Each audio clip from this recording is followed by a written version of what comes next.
Hi, my name's Darcy, and I'm the Secretary of UN Youth South Australia. I'm here today to explain to you international governance. When we consider governments in Australia, we usually stop at the federal government as the highest authority, but there are actually other groups and treaties above it that exist to tell countries how they should interact with other countries. We call this international governance. You can mostly divide international governance into two different types: agreements between nations and global governing bodies like the World Bank, the International Criminal Court, and most importantly, the United Nations. The first form of international governance we will talk about is that of international agreements, where countries come together and all agree to do something, like lower taxes on imports or work together on a military operation. These agreements are very important in forming the basis of countries' interactions and preventing unfair treatment of countries by other members of the international community. The second type of international governance that we'll talk about is international organisations, some of which you may have heard of before. These can be small groups of countries that have grouped together over some shared interest, like the North Atlantic Treaty Organisation or the Association of Southeast Asian Countries.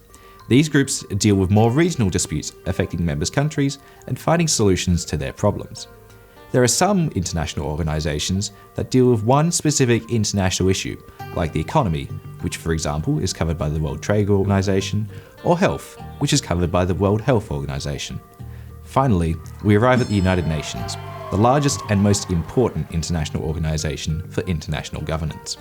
The UN was founded in the aftermath of World War II and is responsible for facilitating discussions and action on many topics of international concern. The UN is not just one organisation, but composed of smaller committees that have specific focuses, from human rights to economic sanctions, and even a court where countries can settle the legal disputes with one another.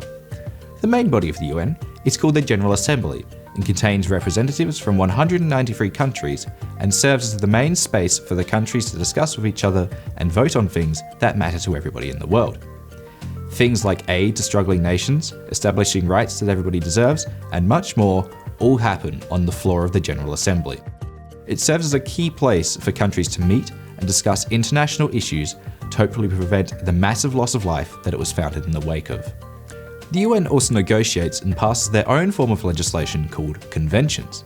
These conventions set the international standard on all sorts of important matters, such as the rights of children in the UNCRC, to even the use of nuclear weapons. So, over to you. Look up the UNCRC and see which articles you think are most important.